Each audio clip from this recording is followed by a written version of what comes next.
बाजार बोलता है। एफआईज डीआईज का डेटा बहुत इंपॉर्टेंट है आज, क्योंकि कल जो उन्होंने किया है वो बता देगा आपको कि किस तरह का मार्केट रहने वाला है। और एफआईज ने तो बहुत बड़ी सेलिंग की है और डीआईज ने उतनी बड़ी लगभग बाइंग कर ली है। देखिए डेटा, 10,000 करोड़ की सेलिंग एफआईज की, डीआईज की 9,155 करोड़ की बाइंग। दैट मीन्स कि आज भी डोमेस्टिक इन्वेस्टर ही हैं जो मार्केट को बचा रहे हैं। कल जिस तरह का रुझान था ग्लोबली, जब निकाई एक समय पर 14% भी टूट गया था, साउथ कोरिया का मार्केट 10% से ज़्यादा टूट गया था, उस समय हम केवल 2.5 से 3% टूटे हुए थे। यही हमारे इंडियन मार्केट की स्ट्रेंथ थी और इसी ने बचाया, कल डीआईज ने बचाया। तो वरना तो अगर हम एक समय पे जो एफआईज जब बहुत बड़ा इन्वेस्ट करते थे, उस ज़माने को देखें 2008 से लेकर 2014-15 तक, तो उस समय पर इंडियन मार्केट भी शायद 10% ही कल गिरता हुआ दिखाई देता। लेकिन स्थिति कुछ ऐसी है। अमेरिकन मार्केट कल 1000 पॉइंट गिरा, डाउ जोन्स 2.5%, शंघाई आज हरे में है, हैंसेंग हरे निशान में है, निकाई में 9.5% की रिकवरी, कल का 14% की गिरावट और आज 9.5% की रिकवरी। काफ़ी तेज बाउंस बैक हम कह सकते हैं। इसके पीछे एक बड़ी वजह भी है, उस पर बात करेंगे। कोस्पी में भी एक अच्छा बाउंस बैक होता हुआ दिख रहा है, 3.5% का बाउंस बैक आज कोस्पी में होते हुए दिख रहा है। गेनर्स और लूजर्स पर भी नजर डाल लेते हैं, कौन से स्टॉक्स हैं जो कि आज मार्केट में स्ट्रेंथ दिखाने की कोशिश कर रहे हैं। गोकुलदास एक्सपोर्ट करीब 13% ऊपर ये काउंटर, इसकी एक बड़ी वजह है, बहुत बड़ी वजह है, बांग्लादेश से जुड़ी है, उस पर बात करेंगे। ग्रेविटा 11% ऊपर है, वर्धमान टेक्सटाइल 11%, वी मार्ट रिटेल 10% ऊपर, केपीआर मिल 10% ऊपर। ये सारे जितने भी टेक्सटाइल शेयर दिख रहे हैं आपको, 5 में से जो गेनर्स हैं, इसमें से 3 मेजर टेक्सटाइल प्लेयर हैं और तीनों की वजह एक ही है, बांग्लादेश की बात करेंगे कि क्यों है आज ये सारे शेयर तेज। लूजर्स आज कौन से काउंटर हैं जहां पर कि वीकनेस होती हुई दिख रही है। मैरिको, ये भी बांग्लादेश की वजह से गिरा हुआ है, बात करेंगे। अदानी एनर्जी सॉल्यूशन, यहां भी कुछ ट्रिगर्स हैं। सोम डिस्टिलरीज, यहां पर 3% की गिरावट। कोचिन शिपयार्ड और देवयानी, यहां पर भी करीब 3% की गिरावट देखने के लिए मिल रही है। तो कुल मिलाकर कह सकते हैं काफ़ी सारे शेयर्स हैं जो आज खबरों वाले रहेंगे, या सेक्टर स्पेसिफिक खबर रहेगी, या जियोपॉलिटिकल रिस्क का एक इम्पैक्ट रहेगा। कुछ एक पहले ग्लोबल खबरों पर नजर डाल लेते हैं। अमेरिकन मार्केट में कल हमने देखा कि तेज गिरावट देखने के लिए मिली, खासतौर से वहां पर टेक शेयर टूटे। ये टेक शेयर टूटे इसलिए क्योंकि हम कल भी बात कर रहे थे कि नेस्डेक ज़्यादा ओवर प्राइस हो गया था as compare to Dow Jones. तो वहां पर जो टेक शेयरों की जो वैल्यूएशन थी वो ज़्यादा हो गई थी, क्योंकि नेस्डेक में ज़्यादातर टेक कंपनियां हैं और टेक कंपनियों की वैल्यूएशन कुछ ज़्यादा हो गई थी। 45 से 50 पीई के मल्टीपल पर चल रहे हैं। अगर हम कुछ एक चार्ट उठाकर देखें, इन्वीडिया कल काफ़ी तेज़ी से गिरा, एप्पल का शेयर अमेरिका में काफ़ी तेज़ी से गिरा, इंटेल ने उनका लॉसेज आए हैं, उन्होंने काफ़ी कुछ कहा है कि हम जॉब से लोगों को निकालेंगे। एप्पल का शेयर जैसा आप देख सकते हैं कल करीब 6% टूटा है इन्वीडिया, एप्पल का शेयर करीब 5% टूटा है। इंटेल का शेयर देखें तो इंटेल के शेयर में भी एक मेजर गिरावट कल के सत्र में देखने के लिए मिली, करीब 6.5% की। वहीं टेस्ला, अमेजॉन, इन सभी में एक तेज गिरावट थी। ये सारे ओवर प्राइस शेयर माने जा रहे थे अमेरिकन मार्केट्स में, जिसकी वजह से यहां पर तेज गिरावट देखने के लिए मिली। ब्रॉडर वे में अगर देखें तो अमेरिका में भी उतना बड़ा सेल ऑफ नहीं था। अगर आप डाउ में से इन सभी शेयरों को निकाल दें, नेस्डेक से इन शेयरों को निकाल दें, तो वहां पर ब्रॉडर वे में इतना बड़ा सेल ऑफ नहीं था जितना कि स्क्रीन पर दिखा। अगर हम देखें तो मैक्यूरी की एक रिपोर्ट, मैक्यूरी ने कहा है कि जो ग्लोबल मार्केट में जो भगदड़ मची है निवेशकों के बीच में, ये खरीदारी के मौके हैं। ये बड़ा एक कुशन देने वाला स्टेटमेंट मैक्यूरी की तरफ से आया। लेकिन सबसे बड़ा कुशन जो आज मिल रहा है, जिसकी बात भी हमने की कि जापान में आज इतना बड़ा बाउंस बैक है। आज एक्चुअली हुआ क्या है कि जापान के वित्त मंत्रालय और उनके सेंट्रल बैंक की एक आपातकालीन बैठक है और ये बैठक 11:30 बजे से शुरू होनी है। तो थोड़ी ही देर में ये बैठक शुरू हो जाएगी और उसका जो भी आउटकम होगा, क्योंकि जब आपातकालीन बैठक होती है तो उसका कुछ ना कुछ बड़ी सोच होती है उसके पीछे कि एकदम से मार्केट गिर गया है उनका 20% पिछले 3-4 ट्रेडिंग सेशन में, तो कुछ बड़ा ही डिसीजन हो सकता है कि मार्केट एक्सपेक्ट करे। और एक और बड़ा स्टेटमेंट जो कि जियोपॉलिटिकल फ्रंट से आया वो है, ईरान टेंशन नहीं बढ़ाना चाहता पर इजराइल को दंड मिलेगा, ऐसा ईरान के विदेश मंत्री ने कहा है। यानी कि उनके इस स्टेटमेंट से ये तो लग रहा है कि एस्केलेशन तो होगा लेकिन वो वॉर में शायद तब्दील ना हो। ग्लोबल मार्केट इसको भी डिस्काउंट करने की कोशिश कर रहा है और आज इसीलिए देख रहे हैं कि हम एक तेज बाउंस बैक दुनिया भर के बाजारों में देखने के लिए मिल रहा है। अंशुल जी, 3 बड़ी खबरें थी कल, 2 खबरें कुछ हद तक ईज होने की कोशिश कर रही हैं। जियोपॉलिटिकल ईरान वाली, ये पता है कि कुछ ना कुछ तो होगा, लेकिन ये कितना बड़ा होगा ये शायद ईरान ने संकेत दे दिए कि इतना बड़ा नहीं होगा कि एक हम वॉर चाहते हैं, वो उन्होंने कुछ संकेत दिए हैं। दूसरा, बैंक ऑफ जापान, और जब उनका फाइनेंस मिनिस्ट्री मिल रही है 20% मार्केट टूटने के बाद, तो कुछ ना कुछ तो मार्केट को कूल डाउन करने के लिए वो भी कोशिश कर रहे होंगे। कैसे देख रहे हैं सर आप इंडेक्स को? देखिए विवेक जी, एक चीज मैं हमेशा मतलब ये मान के चलता हूँ कि इंडियन गवर्नमेंट और आरबीआई इतनी प्रोएक्टिव नहीं रहती है जितनी विदेशों में मार्केट को रिलेटेड आरबीआई जो सेंट्रल बैंक या गवर्नमेंट रहती है।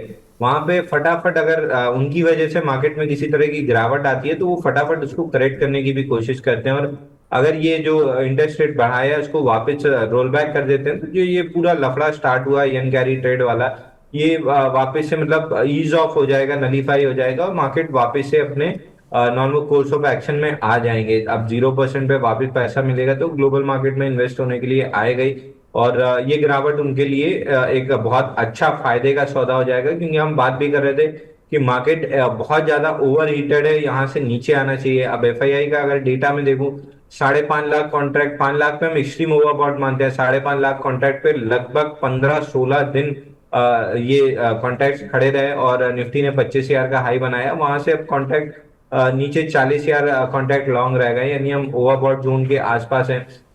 प्रोबेबली न्यूट्रल टू थोड़ा सा नेगेटिव आता है, तो वहां पे एकदम जो वापस 21,800 वाली हालत हो जाएगी कि नीचे जाने के लिए बहुत कम डाउनसाइड है और ऊपर आने के लिए फिर ऑल टाइम हाई, और बल्कि उससे 2-3% और अपसाइड की जगह खुल जाएगी। तो जो आप रिपोर्ट बता रहे हैं मैं उसके साथ अलाइन हूँ कि अगर ये ग्लोबल मार्केट्स में न्यूज फ्लो वापस पॉजिटिव होता है तो ना सिर्फ हम 25,000 का ऑल टाइम हाई टेस्ट करेंगे बल्कि हम नए ऑल टाइम हाई बनाते हुए दिखेंगे। तो मेरे लिए भी ये बाय ऑन डिप्स का ही मार्केट है, मैं बहुत ज्यादा बेरिश नहीं हूँ, बट एकदम एग्रेसिवली आज ही सारी चीज बाई कर लूंगा ऐसा भी नहीं है। यहाँ पे रिलेटिव स्ट्रेंथ जहाँ पे अल्फा है वहां पे जरूर हम बाइंग कंसिडर करेंगे। इंडेक्स में हम थोड़ा सा रुकने के मूड में है, एक बार इंडेक्स स्टेबल हो जाए तब हम डिसाइड करेंगे कि यहाँ पे इंडेक्स में किन लेवल्स पे बाई करना है। बट ऐसा लग रहा है कि अगर 24,000 3-4 दिन होल्ड हो जाता है तो फिर हम बाउंस बैक कर जाएंगे, लेकिन अगर ये निकलता है तो फिर 23,400 का लेवल होगा जिसको मैं क्लोजली वॉच करूंगा। अंशुल जी, आपने बोला कि भारतीय गवर्नमेंट प्रोएक्टिव नहीं है, भारत का सेंट्रल बैंक बैंक प्रोएक्टिव नहीं है, लेकिन सर कल जिस तरह का मार्केट टूटा, अगर ये स्थिति भारत की आज खड़ी नहीं होती कि हम डीआईज हमारे इतने स्ट्रांग नहीं होते, रिटेल इन्वेस्टर इतने स्ट्रांग नहीं होते, तो सर कल आपको नहीं लगता कि ये जो 10% मार्केट दुनिया भर के टूटे, 10-10% निकाय, कोस्पी, तो सर हमारी स्थिति भी कुछ ऐसी होती? अगर आप मार्केट में पुराने पास्ट में जाकर देखें तो पहले ऐसा ही होता था कि अगर 10% निकाई टूट गया और कोस्पी टूट गया और दुनिया भर के बाजार अगर 5-5% टूटे हुए हैं तो आप बेस्ट परफॉर्मिंग मार्केट नहीं हो सकते। कल हम बेस्ट परफॉर्मिंग मार्केट थे दुनिया भर में, अगर हम मेजर इकोनॉमीज़ में बात करें, और अगर मेजर इकोनॉमीज़ के जो इंडेक्स हैं वो अगर 20% या 10 से 20% पिछले 3 दिन में टूट गए हैं तो उनमें रिकवरी आना लाजमी है, और उनकी रिकवरी के साथ हम रिकवर भी कर रहे हैं, तो ये एक अच्छी चीज मानी जाएगी सर? देखिए मैं ये मानता हूँ कि जो ये लिक्विडिटी डीआईआई ने पंपिंग की है इसका एक बड़ा हाथ गवर्नमेंट का भी है, कि गवर्नमेंट ने इतना सशक्त बनाया डोमेस्टिक मार्केट को या डोमेस्टिक इन्वेस्टर को। म्यूचुअल फंड सही है कैंपेन चला के और थोड़ा सा इंश्योरेंस की तरफ लोगों को पुश करके, तो डीआईआई को उन्होंने नो डाउट मजबूत किया है। प्रोएक्टिव से मेरा मतलब ये था कि एकदम तुरंत आके जो उसको नेगेटिव न्यूज को थोड़ा सा नलीफाई किया जा सकता है वो हम लोग नहीं करते हैं, जो बाकी के गवर्नमेंट जैसे फेड ने इमरजेंसी मीटिंग बुला ली, जापान ने इमरजेंसी मीटिंग बुला ली, इस तरीके की पॉजिटिव सेंटीमेंट नहीं देते। लेकिन हाँ मैं ये कहूंगा कि नींव आपकी इतनी मजबूत कर दी है, नहीं तो जिस हिसाब से एफआईआई ने पिछले 4 दिन में सेलिंग की है, अगर ये पुराना मार्केट होता तो मेरे हिसाब से तो निफ्टी 20% अपने ऑल टाइम हाई से नीचे आ चुकी होती, और हम मतलब ये खोज रहे होते कि अब कौन सा इन्वेस्टर जिंदा भी बचा है। तो ये चीज मैं मानता हूं कि पिछले 5 साल में गवर्नमेंट ने नींव इतनी मजबूत कर दी है कि उनको जरूरत नहीं पड़ती है कि अगले दिन आके कोई स्टेटमेंट देना पड़े या ये ऐसी कोई चीज करनी पड़े। लेकिन अगर कुछ ऐसा करते हैं तो थोड़ा सा एक सेंटीमेंट और बूस्ट हो जाता है, बस इतनी मेरी शिकायत रहती है। लेकिन हाँ नो डाउट लास्ट गवर्नमेंट ने पिछले 5 साल में म्यूचुअल फंड सही है और थोड़ा जो इंश्योरेंस की तरफ पुश किया है, वो इतना डीआईआई को मजबूत कर चुका है कि एफआईआई का अगर आप खाली डेटा देखें, 5.5 लाख कॉन्ट्रैक्ट से केवल 40,000 कॉन्ट्रैक्ट लॉन्ग रह जाना, यानी 5 लाख कॉन्ट्रैक्ट की इंडेक्स में सेलिंग की है। और आप निफ्टी में केवल 1,000 पॉइंट गिरे हैं, ये अपने आप में, और परसेंटेज में ये 1,000 पॉइंट बहुत छोटा होता है। तो ये अपने आप में दिखाता है कि डीआईआई बहुत स्ट्रांग है। आपके मार्केट के फंडामेंटल्स अब वो नहीं रह गए कि बिल्कुल एफआईआई ने और आप एकदम से गिर गए। तो ये एक बिल्कुल अच्छी चीज। बिल्कुल। कुछ एक सवाल भी मिलते जा रहे हैं और दर्शक चूंकि बहुत एग्रेसिव साइड पर जाना चाहते हैं, ऑन द बाय साइड भी हो सकते हैं। कुछ एक सवाल लेते चलते हैं। श्वेता जी का सवाल है, पूछ रही हैं sir, is this the time to accumulate JWL, Titagarh and HAL? Please guide. देखिए, मैं तीनों स्टॉक से एग्जिट की सलाह दे रहा हूँ। पीएसयू, काउंटर्स, स्पेशली रेलवे और डिफेंस, मैं यहाँ से एग्जिट की सलाह दे रहा हूँ, क्योंकि अब यहाँ से पैसा फ्लो होना स्टार्ट हो गया है बाहर की तरफ। लास्ट दो अपीयरेंसेस में भी, लास्ट दो बजट के पहले भी मैं ये बता रहा था आपको कि अप कैंडल पे वॉल्यूम बहुत कम है, डाउन कैंडल्स पे वॉल्यूम ज्यादा है, यानी ये क्लियरली शो कर रहा है कि मार्केट यहाँ पे माल डिस्ट्रीब्यूट हो रहा है रिटेल को, और ये वर्टिकली नीचे पलटते हुए दिखेंगे। तो मैं पीएसयू काउंटर्स में, स्पेशली रेलवे और डिफेंस काउंटर्स को अगले 6 महीने, 1 साल बिल्कुल छूने के मूड में नहीं हूं। अगले बजट तक तो एटलीस्ट मैं इन काउंटर्स को टच नहीं करूंगा। नए लीडर्स उभर के आएंगे, फिलहाल के लिए आईटी लार्ज कैप नए लीडर की तरह उभर के आ रहा है। तो अगर आपको पैसा इस समय इन्वेस्ट करना है तो थोड़ा सा फ्रंटलाइन शेयर्स में कीजिए, क्योंकि रिकवरी आएगी तो सबसे पहले वहीं आएगी। और फ्रंटलाइन आईटी में अगर थोड़ा सा पैसा डालेंगे तो अगले 3-6 महीने में बजट आने तक आपकी कैपिटल अच्छे से अप्रिशिएट होती हुई दिखेगी। इन्फोसिस में थोड़ा सा पैसा डाल सकते हैं। इसके अलावा टीसीएस, एचसीएल टेक अच्छा लग रहा है। साइन टेक काउंटर है जहां पे आप बाइंग देख सकते हैं। बट फिलहाल स्मॉल कैप और मिड कैप में अगर जा रहे हैं तो जहां अल्फा जनरेट हो रहा है खाली वहीं पे रहना चाहिए, और वो बहुत लिमिटेड काउंटर है। जनरली मेरी लिस्ट 350-400 काउंटर्स की बनती थी, पिछले 2 दिन से मैं जी स्कैन रन कर रहा हूं तो 150 ही काउंटर आ रहे हैं। बिल्कुल। कुछ और क्वेश्चंस लेते चलते हैं। थोड़ा सा अंशुल जी रैपिड फायर स्पीड में रहेंगे क्योंकि बहुत सारे क्वेश्चंस मिलते जाते हैं सर। एक क्वेश्चन मिला है, आनंदिता बासु जी का, डोनियर पर पूछ रही हैं, क्या इसको ऐड कर सकते हैं क्या? आज टेक्सटाइल में एक बड़ी खबर भी है, उस पर भी बात कर लेते हैं फिर उसके बाद। और देखिए, टेक्सटाइल में हमने सुबह बाई कॉल रेकमेंड किया है। डाउन ईयर में 348 डेज का कैपिटल पैटर्न ब्रेकआउट है, तो करंट मार्केट प्राइस से बाई करना चाहिए। स्टॉप लॉस जरूर लगा लीजिएगा 125 रुपए का क्लोजिंग बेसिस पे। मार्केट यहाँ से बाउंस बैक करता है तो आपको 180, 185 तक का इमीडिएट टारगेट मिलेगा। वो निकलता है तो फिर स्टॉक 205 तक जा सकता है, तो बिल्कुल इस स्टॉक को बाई करके चलना चाहिए। जी, कहते हैं आपदा में ही अपॉर्चुनिटी होती है, और कहीं किसी देश में प्रॉब्लम होती है तो दूसरे देश को कुछ हद तक फ़ायदा भी मिलता है किसी पर्टिकुलर सेगमेंट में। ऐसा ही हुआ जब बांग्लादेश के साथ कल जो घटनाक्रम हुआ है, जिसमें कि उनकी जो प्रधानमंत्री इस्तीफ़ा देकर देश छोड़कर चली गई शेख हसीना जी, उसके बाद देश में इकोनॉमी उनकी काफ़ी ख़राब होती हुई मानी जा रही है और करीब $10 बिलियन का उनकी इकोनॉमी को झटका लग सकता है। अब उनकी इकोनॉमी का साइज़ देखें तो करीब $370 बिलियन के आसपास है, तो एक बड़ा झटका माना जा सकता है। लेकिन इंपॉर्टेंट ये है कि भारत से सालाना करीब $2.5 बिलियन की कॉटन एक्सपोर्ट होती है, और भारत के कॉटन एक्सपोर्ट में बांग्लादेश का करीब 35% हिस्सा है, और भारत के कुल एक्सपोर्ट में बांग्लादेश करीब 2.5% कॉन्ट्रीब्यूट करता है, यानी कि करीब $11 बिलियन का गुड्स हम एक्सपोर्ट करते हैं। तो अभी तक तो बात हो रही है कॉटन की, लेकिन अब चूंकि कॉटन का यूज़ कहाँ होता है, टेक्सटाइल में यूज़ होता है, हम सभी जानते हैं। अब जब रॉ कॉटन हम उनको एक्सपोर्ट कर रहे हैं तो रॉ कॉटन हमारे इंडिया में ही रह जाएगी, यानी कि हम एक्सपोर्ट उतनी एग्रेसिवली शायद नहीं कर पाएंगे। तो रॉ कॉटन के प्राइजेस हो सकता है कि घटते हुए दिखाई दे इंडियन मार्केट में, और उसका फ़ायदा किसको मिलेगा? भारतीय टेक्सटाइल कंपनियों को मिलेगा। अब दूसरा बड़ा फ़ायदा जो भारतीय टेक्सटाइल कंपनियों को मिल सकता है वो इसलिए कि बांग्लादेश दुनिया का दूसरा बड़ा टेक्सटाइल एक्सपोर्टर है, और उसका जो एक्सपोर्ट है यूरोपियन यूनियन और अमेरिका में उनका डबल डिजिट में मार्केट शेयर है। उनका जो एक मंथ का गारमेंट एक्सपोर्ट होता है हर महीने बांग्लादेश से, करीब 3.5 से करीब $4 बिलियन के बीच में हर महीने वो गारमेंट का एक्सपोर्ट करते हैं। वहीं इंडिया उसके कंपैरिजन में देखें तो केवल 1.3 से $1.5 बिलियन के बीच में हर महीने एक्सपोर्ट करता है इन्हीं सब कंट्रीज़ को। तो अगर बांग्लादेश में इकोनॉमिक हालात ख़राब हैं, एक वहाँ पर सोशल क्राइसिस चल रहा है, तो वहाँ पर डेफिनेट सी बात है कि कारोबार भी हिट होंगे। उसका जो सबसे बड़ा इम्पैक्ट पड़ेगा बांग्लादेश के टेक्सटाइल एक्सपोर्ट पर हो सकता है, ऐसा काफ़ी सारी वॉइसेस आई हैं कल रात से ही। और उसका जो इम्पैक्ट है वो इंडियन टेक्सटाइल कंपनीज को मिलेगा, क्योंकि इंडियन टेक्सटाइल कंपनी अगर इस गिरते हुए बांग्लादेश के मार्केट शेयर में कुछ भी एक बड़ा हिस्सा ले गई तो काफ़ी बड़ा उनके लिए मार्केट खुलता हुआ दिखाई देगा। हालांकि बांग्लादेश की जो 25% टेक्सटाइल है वो उनको इंडियन ही चलाते हैं, लेकिन अब हो सकता है कि वो सोशल क्राइसिस की वजह से इंडिया में ही अपने कारोबार को शिफ्ट करें। अगर हम देखें तो कुछ एक जो कंपनीज जिन पर हम बात भी कर रहे थे, केपीआर मिल, गोकुलदास एक्सपोर्ट, वेलस्पन इंडिया, विंद लिमिटेड, इन सभी में एक अच्छी तेजी आज देखने के लिए मिल रही है। अंशुल जी, ड्रास्टिक चेंज है दो तरीके से, रॉ मटेरियल सस्ता और आपके लिए एक इंटरनेशनल पूरी अपॉर्चुनिटी मिल गई है एक देश के प्रॉब्लम में आ जाने से। कैसे देख रहे हैं सर इंडियन टेक्सटाइल कंपनीज को? देखिए, टेक्सटाइल कंपनी मैं पिछले 4 महीने से रिकमेंड करते आ रहा हूँ, क्योंकि गवर्नमेंट की अगर आपने पॉलिसी पढ़ी होगी तो उनका ये क्लियर ऑब्जेक्टिव था कि 10% कम से कम डबल डिजिट में इंडियन एक्सपोर्ट को ग्रो करना है।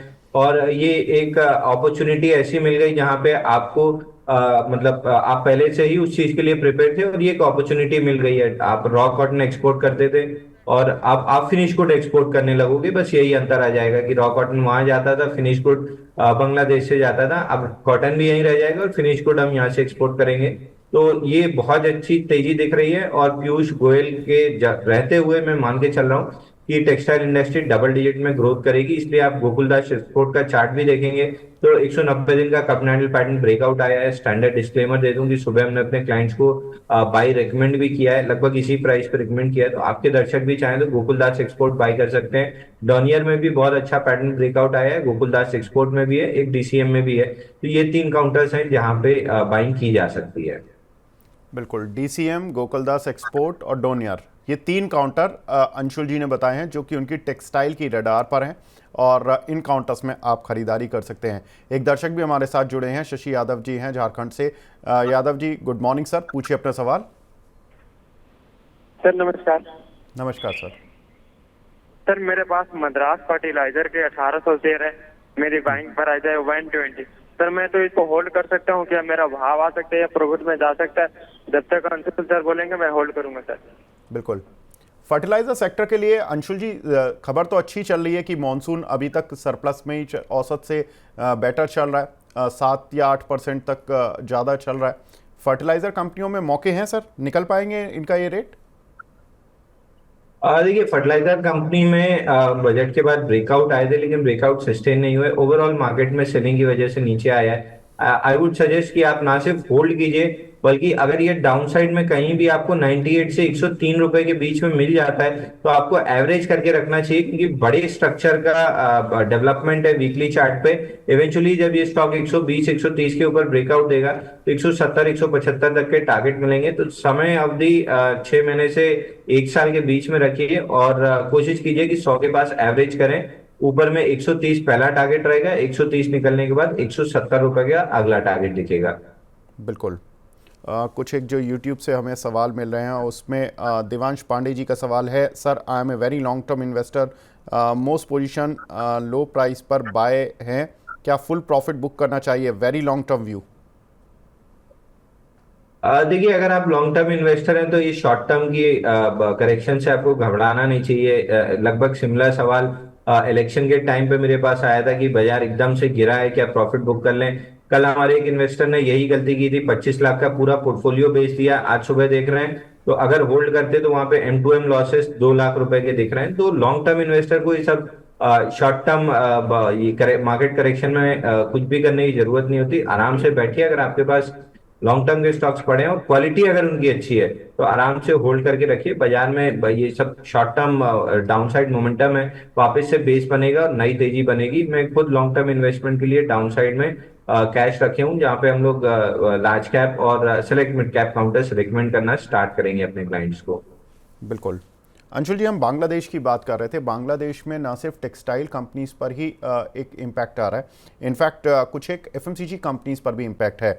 पिडीलाइट, इमामी, मैरिको, जुबिलेंट फूड, एशियन पेंट, गोदरेज कंज्यूमर, इन सभी का कुछ ना कुछ बिजनेस बांग्लादेश से जुड़ा हुआ है, यानी कि बांग्लादेश से वो पैसा अर्न करते हैं और मैरिको इसीलिए टूटा हुआ है क्योंकि उनका करीब आई थिंक 11% जो बिजनेस है वो बांग्लादेश से ही आता है। उनकी एक फैक्ट्री भी है, तो कुछ एक कंपनीज़ के फैक्ट्री भी हैं वहाँ पर और कुछ एक कंपनीज़ के बड़े बिजनेस बांग्लादेश से जुड़े हुए हैं। अब चूंकि हालात ख़राब है तो एक शॉर्ट टर्म रेवेन्यू हिट तो हो ही सकता है जब तक वहाँ पर स्टेबल सरकार नहीं बनती है। सर कैसे देख रहे हैं इन सभी काउंटर को? देखिए, स्पेसिफिकली मैरिको की बात करें तो यहाँ से 133 हफ्ते का बेस ब्रेकआउट था 578 पे। तो इस खराब न्यूज के चलते अगर रिएक्शन वैसे जितना आना चाहिए उतना आया नहीं है, बट अगर एक दो दिन फॉलो थ्रू मूव में 630 के आसपास मिल जाता है तो इस काउंटर को फ्रेश बाई करके चलना चाहिए। Structural long term bull run में है। 630 के आसपास मिलता है तो आपका स्टॉप लॉस 580 क्लोजिंग रहेगा और ऊपर में धीरे धीरे करके ये स्टॉक 900 रुपए तक चलता हुआ दिखेगा। मुझे लगता नहीं है कि इसका बहुत ज्यादा कोई इफेक्ट आएगा। शॉर्ट टर्म जो नी जग रिएक्शन आना था वो आ चुका है। ये वापस से अपने स्ट्रक्चर को कंटिन्यू करेगा अपसाइड में, तो 630 के राउंड बाई करना चाहिए। जी, एक और बड़ी खबर जिस पर की बात करेंगे, बजाज फाइनेंस। इस काउंटर के लिए एक बड़ी खबर है कि इनकी जो आर्म है बजाज हाउसिंग फाइनेंस, उसके 7,000 करोड़ रुपए के आईपीओ को मंजूरी मिल गई है, जिसमें कि 4,000 करोड़ रुपए के जो शेयर्स होंगे उनका फ्रेश इश्यू होगा और 3,000 करोड़ रुपए बजाज फाइनेंस ओएफएस के जरिए अपना हिस्सा बेचेगा। सर कैसे देख रहे हैं बजाज हाउसिंग फाइनेंस? तो जब आएगा जब आईपीओ की वैल्यूएशन करेंगे, लेकिन बजाज फाइनेंस को कैसे देख रहे हैं इस खबर से? देखिए विवेक जी, बजाज फाइनेंस एक बड़े पैटर्न में कंसोलिडेट कर रहा है। मल्टी मंथ हो गया, 155 156 हफ्ते हो गए, एक टाइट रेंज में है और रेंज के लोअर एंड पे है। तो मैं यहाँ पे बाई की सलाह दूंगा। बड़े पोर्टफोलियो काउंटर, पीएमएस काउंटर जो म्यूचुअल फंड की होल्डिंग्स में होते हैं, ये हमेशा सपोर्ट जोन पे बाई करना चाहिए। तो 50% स्टॉक अगर आपके पास नहीं है तो 50% यहाँ पे बाई कीजिए। बाई पे मार्केट स्लिप करता है और किसी पैनिक में आपको 6300 मिल जाता है तो बाकी 50% भी लॉन्ग करके रख लेना चाहिए और आराम से बैठिए। 150 155 हफ्ते का बेस बना हुआ है। जब भी ब्रेकआउट देगा 8,000 के ऊपर, स्टॉक में 12,000 तक की अपसाइड बनेगी। ये लगभग उसी स्टेज में है जहाँ 1440 रुपए में एचडीएफसी बैंक 4 महीने पहले था कि बड़े लंबे ब्रेकआउट था। तो इस स्टॉक को लॉन्ग करके रखना चाहिए। इस स्टॉक को लॉन्ग करके चलना चाहिए। अब हमारे साथ एक दर्शक जुड़े हैं, Aman ji. Aman ji good morning sir, पूछिए अपना सवाल। जी गुड मॉर्निंग सर। सर नमस्कार। अंशु सर को भी नमस्कार। सर नमस्कार सर, पूछिए अपना सवाल प्लीज। जी जी सर, मेरे पास E2E नेटवर्क लिमिटेड के 30 शेयर है 1580 के भाव पे। E2E नेटवर्क के 30 शेयर हैं 1580 के भाव पर। कितना समय दे सकते हैं सर? सर 2 साल। 2 साल। अंशुल जी क्या करना चाहिए इन्हें 2 साल के लिए E2E नेटवर्क? देखिए, जितना मुझे याद है ये एसएमई प्लेटफॉर्म से निकल के मेन लाइन लिस्टिंग इसकी आई थी लगभग 2022 में। वहां से स्टॉक 100 रुपए से बढ़ के 1,600 रुपए आ चुका है। मैं 2 साल के लिए तो मेरे को नहीं लगता कि होल्ड करना चाहिए क्योंकि स्टॉक टॉपिंग आउट पैटर्न दिखा रहा है। एक काम आप जरूर कर सकते हैं कि स्टॉप लॉस लगा लीजिए 1,400 रुपए क्लोजिंग का। अगर 1,400 के नीचे क्लोज करता है तो स्टॉक से एग्जिट करना चाहिए। अगर नहीं करता है तो फिर स्टॉक को होल्ड कीजिए और ट्रेलिंग स्टॉप लॉस के साथ होल्ड कीजिए। अगर 1865 निकलता है तो 2050 2100 तक आ सकता है, बट टॉपिंग आउट पैटर्न लग रहा है तो एटलीस्ट 50% तो आप यहीं पे बुक कर लीजिए। बाकी 50% पे 1400 का क्लोजिंग बेसिस स्टॉप लॉस ले लीजिए। जी, अवनी जैन जी का सवाल है यस बैंक पर। सर 1000 शेयर है इनके पास, करीब करीब 27 रुपए के प्राइस के। पूछ रही हैं क्या करना चाहिए? देखिए, यस बैंक हम अपने क्लाइंट्स को रिकमेंड कर रहे हैं और इसमें 27.75 का जैसे ही ब्रेकआउट आएगा स्टॉक में 38 से 40 रुपए तक की अपसाइड आएगी। तो 3840 का टारगेट लेते हुए करंट मार्केट प्राइस से भी बाई कर सकते हैं। डिप में 22 मिले तो भी ऐड कर सकते हैं और ब्रेकआउट पे 2775 निकलता है तो और पोजीशंस को ऐड करना चाहिए। तीनों का टारगेट 38 से 40 के बीच में रहेगा। जी, एक दर्शक हैं वो पूछ रहे हैं कि सर एक्साइड के बारे में और बंधन बैंक के बारे में बता दीजिए। देखिए, एक्साइड इंडस्ट्री में ब्रेकआउट फेलियर है, स्टॉक डाउन मूव में है। पुल बैक में कहीं भी 518 मिलता है तो क्लियरली स्टॉक से एग्जिट करना चाहिए क्योंकि बुलिश पैटर्न का फेलियर है। तो लॉन्ग स्टॉक है, रैलीज पे लॉन्ग बेचने आएंगे। नीचे 429 तक के टारगेट इसमें देखने के लिए मिल सकते हैं। दूसरा स्टॉक बंधन बैंक है, ये हमेशा से अंडर परफॉर्मिंग बैंक रहा है। यहाँ पे भी मेरी क्लियरली एग्जिट की सलाह है। अगर आपके पास है तो निकल जाइए। इससे ज्यादा बेटर बैंक अगर छोटा ही रखना है तो आईडीएफसी बैंक ज्यादा अच्छा लग रहा है, वहां पे अपनी कैपिटल कन्वर्ट कर सकते हैं। But I would any day suggest कि एचडीएफसी या आईसीआईसीआई में अपनी कैपिटल डालेंगे तो एप्रिसिएशन के चांसेस ज्यादा रहेंगे। जी, एक दर्शक हैं अदानी एनर्जी पर पूछ रहे हैं, शिखा जी का सवाल है अदानी एनर्जी सॉल्यूशन पर 180 शेयर हैं सर 1066 के भाव पर। इसका QIP आया था अभी और बहुत अच्छा सब्सक्राइब हुआ, 8000 करोड़ रुपए का इनका ओवरऑल था, 8300 करोड़ रुपए का आई थिंक, और 50,000 करोड़ रुपए की बिड आई। उसके बाद ये काउंटर चला लेकिन पिछले 2 दिन में टूट गया। सर क्या करना है? देखिए 4 दिसंबर 2023 को जो हाई लो बना था वहां से 33 हफ्ते हो गए, हम उसी के अंदर टाइम स्पेंड किए थे। लास्ट वीक ब्रेकआउट आया था लेकिन करंट वीक में वापस से डाउन मूव आ रहा है, तो ये प्रोबेबली बाय ऑन डिप्स वाला कैंडिडेट है। 1084 जब तक प्रोटेक्टेड है, मैं इसको बाय ऑन डिप्स वाला कैंडिडेट मानते हुए 1800 रुपए की अपसाइड देख रहा हूँ। बट 1084 के नीचे क्लोजिंग होती है तो फिर ये पैटर्न फेलियर हो जाएगा और बॉक्स का लो 884 टेस्ट करने जाएगा। तो फिलहाल के लिए बाई कीजिए 1080, यहाँ से केवल 40-50 रुपए की रिस्क है। 1080 के नीचे क्लोजिंग स्टॉप लॉस के साथ लॉन्ग कर सकते हैं और अगर है तो आराम से होल्ड कीजिए। हाई प्रोबेबिलिटी है कि ये 1250 के ऊपर क्लोजिंग देके 1800 रुपए तक जाएगा।